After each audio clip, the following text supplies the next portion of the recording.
Vous êtes nul en informatique, vous faites partie de ce genre de personnes qui se sentent complètement démunies au moment où un problème survient sur votre ordinateur.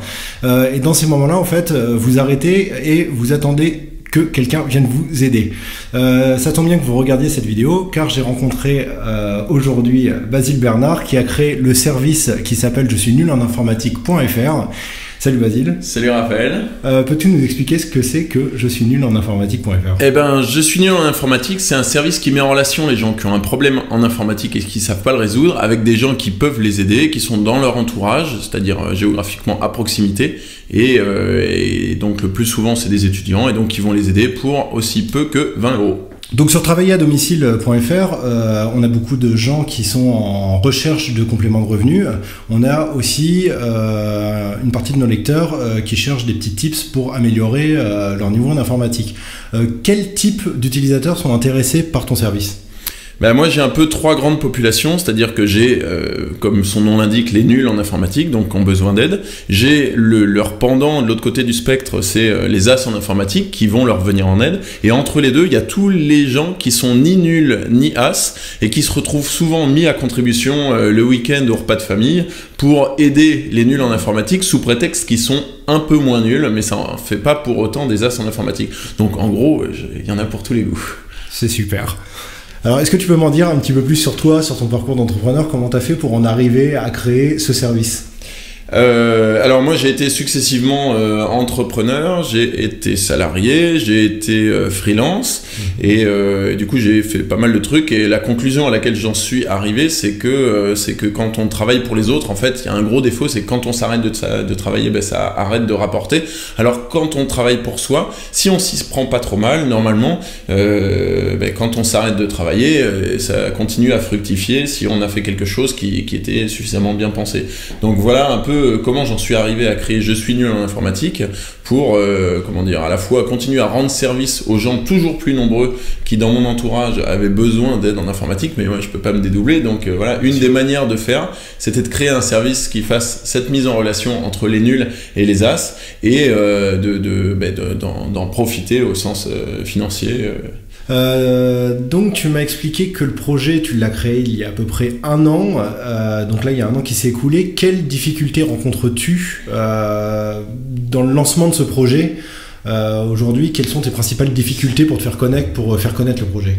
Alors avant de parler des difficultés pour faire connaître le projet, il y a toutes les difficultés avant, c'est-à-dire pour créer le produit, c'est-à-dire que comme tous les entrepreneurs, et ça n'importe qui est un peu honnête et qui va pas juste raconter la success story de je me suis réveillé un matin et puis tout de suite ça a marché, hein, évidemment avant ça il se passe pas mal de trucs. Moi ça a été mon cas, c'est-à-dire que je me suis complètement trompé sur par exemple j'étais persuadé qu'il allait y avoir une très grosse demande de la part des nuls en informatique, que les nuls en informatique allaient attendre ce service comme le Messie. Eh ben, c'est pas aussi évident que ça, et c'est plutôt l'inverse, c'est-à-dire qu'il n'y a pas eu trop de difficultés à convaincre des as.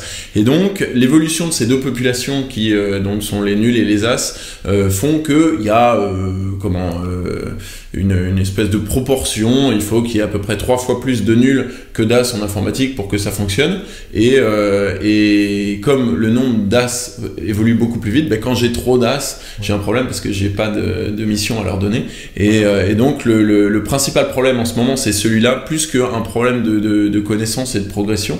Donc je peux pas encore répondre à ta question, mais j'espère que je pourrai y répondre bientôt. Donc du coup on se donne rendez-vous pour une prochaine interview. C'est ça exactement. Dans 6-8 mois à mon avis ce sera une question plus actuelle. Ça peut être intéressant de voir l'évolution un petit peu de ton projet, ton business. Avec plaisir, ouais. Avec plaisir aussi. Alors est-ce que tu peux me dire en quoi ton projet je suis nul en informatique.fr est une idée totalement génial, enfin moi c'est ce que je pense personnellement. Est-ce qu'il y a des projets similaires qui existent en France ou à l'étranger? Est-ce que tu t'es inspiré de quelque chose qui ressemblait? Alors, si vous demandez à ma mère pourquoi c'est génial, vous expliquez que c'est parce que voilà, c'est parce que c'est moi qui l'ai fait. Alors, un peu plus modestement, je sais pas si c'est génial, mais en tout cas, il y a un wow effect manifeste à chaque fois que j'en parle aux gens, c'est-à-dire que tout le monde a vraiment cet effet. Ah ouais, soit c'est vraiment ça qu'il me faut, soit c'est ça qu'il faut qu'il y ait pour mon père parce que comme ça il arrêtera de m'embêter avec ses problèmes informatiques, ou enfin vraiment l'effet et l'évidence de bien sûr que ça va marcher, ça c'est assez comment dire, assez clair et évident pour les gens. Est-ce qu'il y a d'autres projets qui ressemblent à ça? J'en ai pas encore vu, c'est-à-dire qu'il y a des projets qui sont dans la même veine, par exemple des projets comme Freelancer, oui. Mais ça c'est plus pour des projets informatiques en B2B, donc ouais, c'est des sociétés qui embauchent des freelances, et c'est pas vraiment des particuliers qui font appel à des ressources d'autres particuliers. Donc il y a se faire aider, il y a finalement Le Bon Coin, on peut trouver à se faire aider en informatique sur Le Bon Coin, mais comme c'est pas focalisé sur l'informatique, on peut pas dire que ce soit exactement pareil. Et en plus, moi, j'ai l'impression que mon service résout un problème qui est très important, qui est que ça va mettre en relation une population qui est plus âgée, qui va avoir tendance à préférer le téléphone et à appeler dans la journée, avec une autre population qui a plus de forfait sur son portable, qui va préférer le SMS, qui va mettre du kikoulol, etc.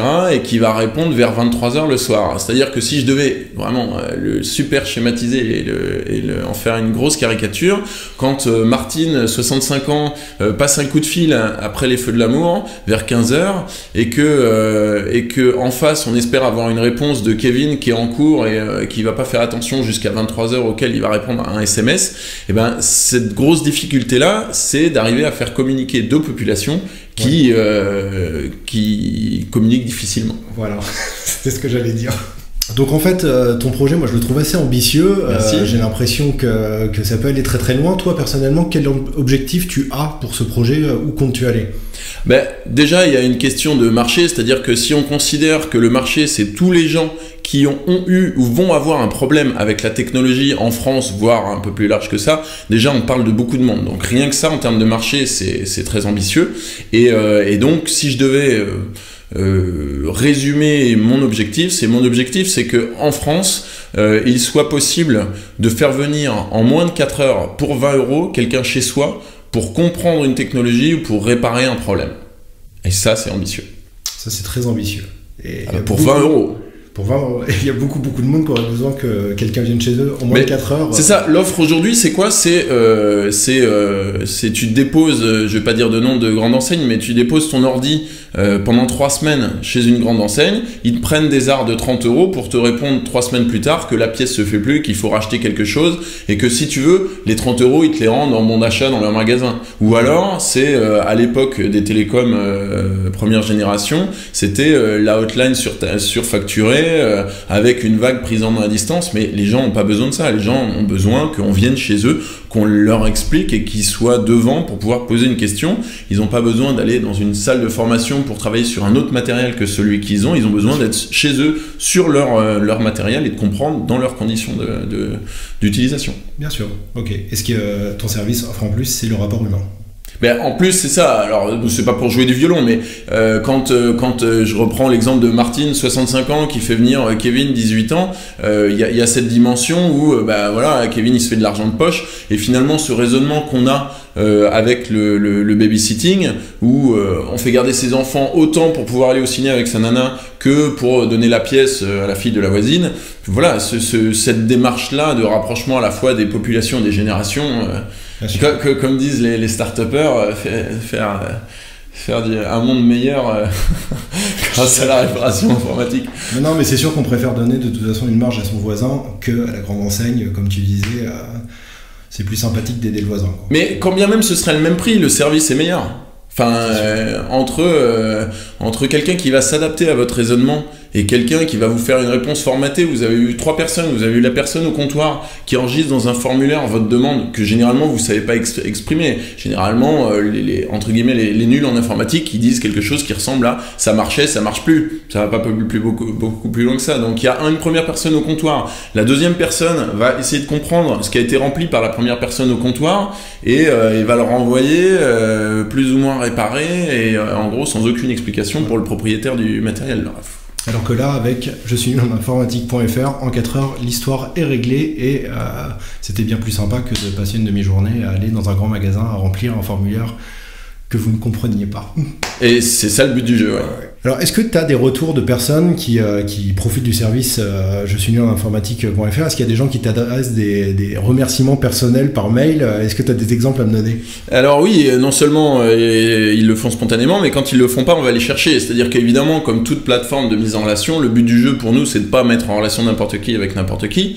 Et du coup, on fait des feedbacks pour avoir des impressions sur un tel ou un tel, pour pouvoir leur mettre des notes et du coup les classer dans le site et privilégier ceux qui travaillent bien, voire exclure ceux qui travaillent pas bien. Donc effectivement, on a des retours et c'est la partie assez valorisante de cette plateforme, c'est-à-dire que on a des gens à qui ça peut faire sourire, mais à qui on sauve la vie parce que on a changé une cartouche d'encre et puis il fallait imprimer le faire-part de naissance, voilà, il fallait que ça parte quoi. Et ça c'est la dimension hyper valorisante de cette plateforme. Et puis ouais, on a aussi des retours du côté des as, ça c'est un peu plus boulot, mais les as en général, le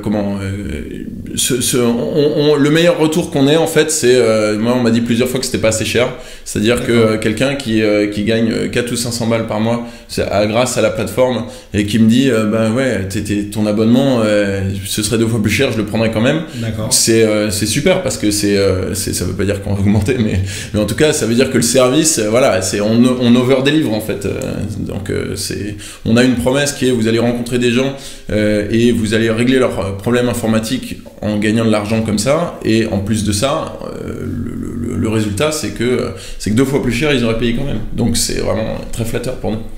Donc vous avez compris, si vous avez un problème en informatique ou si vous êtes un as et que vous avez besoin de faire du complément de revenu, vous pouvez vous inscrire sur le site tout de suite en cliquant sur le bouton qui apparaît en bas.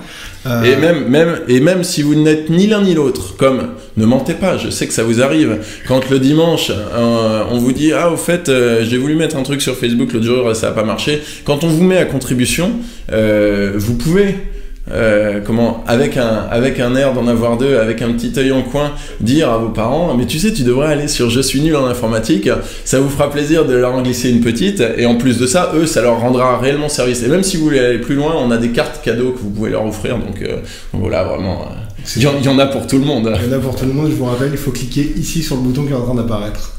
Donc on arrive à la fin de cette interview qui est super intéressant. J'ai une dernière petite question à te poser à destination des lecteurs de travailler-à-domicile.fr qui, je sais pour beaucoup, ont envie de se lancer dans un projet entrepreneurial, qui ont des idées mais qui n'osent pas faire le premier pas parce qu'ils ont peur de se planter, parce qu'ils entendent les gens autour d'eux dire tu devrais pas, c'est dangereux. Toi, qu'est-ce que tu peux leur conseiller étant donné que maintenant tu as carrément les 2 pieds dedans? Ouais, et puis en plus c'est pas la première fois, j'ai monté des boîtes qui ont marché, j'ai monté des boîtes qui se sont plantées, je dis des comme s'il y en avait beaucoup, il y en a pas tant que ça, mais suffisamment pour que j'en ai une qui marche et une qui marche pas. et la constante, c'est qu'on peut pas savoir l'avance, donc faut y aller, hein. De toute façon, il suffit de regarder sur internet, et puis dans les lancements de boîtes, il y a des trucs jamais on n'aurait parié dessus, et d'autres c'était immanquable et pourtant ça se vautre. Enfin, si Google arrive à planter un réseau social pour concurrencer Facebook, Google avec les moyens de Google à l'époque où Facebook n'était pas encore ce que c'est qu'il y a des trucs inratables qu'on peut rater, et l'inverse également. Donc écoutez pas vos proches, les pires conseils viennent de vos proches. Vos proches, ils vont vous répondre pour tout un tas de raisons, mais pour des raisons qui n'ont rien à voir avec votre business, parce qu'ils préféraient que vous soyez fonctionnaire ou je sais pas quoi, ou au contraire parce que ils projettent en vous autre chose et donc ils vous forcent à aller sur un truc qui peut pas marcher. Enfin vraiment, n'écoutez pas les proches. Après à un moment faut y aller. J'aurais tendance à dire que il faut se fixer une deadline à partir. Ce qui est compliqué, c'est de voir la différence qu'il y a entre l'entêtement et l'acharnement idiot et puis la constance, et du coup de se fixer longtemps à l'avance une espèce de date butoir à partir de laquelle si ça n'a pas marché on arrête. C'est une bonne manière de faire, parce que si on se demande chaque semaine j'arrête ou je continue, en réalité c'est hyper difficile de différencier l'acharnement et puis juste je me tiens à ce que j'ai dit, quoi. Ouais, et puis c'est pas une manière non plus de bien avancer, c'est une perte d'énergie et se fixer un objectif, aller à fond vers l'objectif, et si au bout de 3 mois, 6 mois, 1 an, 2 ans, l'objectif n'est pas atteint, on passe à autre chose, on reconstruit depuis le début. Ce qui est compliqué, c'est qu'on se fixe un objectif à un moment où on n'a aucune idée du réalisme de cet objectif-là. Donc évidemment, si jamais on a des signes qui sont pas mauvais, et puis qu'on est à 60% de l'objectif, on peut assister encore un petit peu. Mais c'est ça qui est très compliqué en fait, savoir à partir de quel moment il faut arrêter d'insister. Et moi je dis ça en posant la question, pas parce que j'ai la réponse, mais parce que c'est la vraie question de tout entrepreneur. Quand il y a un truc qui montre des signes encourageants, etc., et que c'est encourageant mais c'est pas encore croissant, délirant, eh ben est-ce que on continue ou on arrête? C'est ça la grande question. C'est ça la grande question. Je te remercie pour cette interview. J'espère que tout le monde va profiter de ces réponses, va s'inspirer, va profiter aussi de ton service qui, je le répète, est vraiment génial. Je vous rappelle que si vous voulez vous inscrire sur le site, c'est ici. Le lien est en train d'apparaître. Et puis pour les... on peut faire un code cadeau. Avec plaisir. 2 mois gratos pour les gens qui viennent de la part de Travail à domicile. Travailler à domicile. Alors, ok, donc TAD, le code TAD, voilà, 2 mois gratos pour TAD. C'est super. Écoute, je te remercie pour nos lecteurs. Avec plaisir. Et donc, je te dis à très bientôt, étant donné qu'on s'est donné rendez-vous pour dans 6 mois, 1 an, quand le projet est... Ouais, carrément. Je reviendrai en Cadillac, avec des hôtesses de l'air, un pack d'attractions, tout ça. La vidéo sera différente. C'est ça.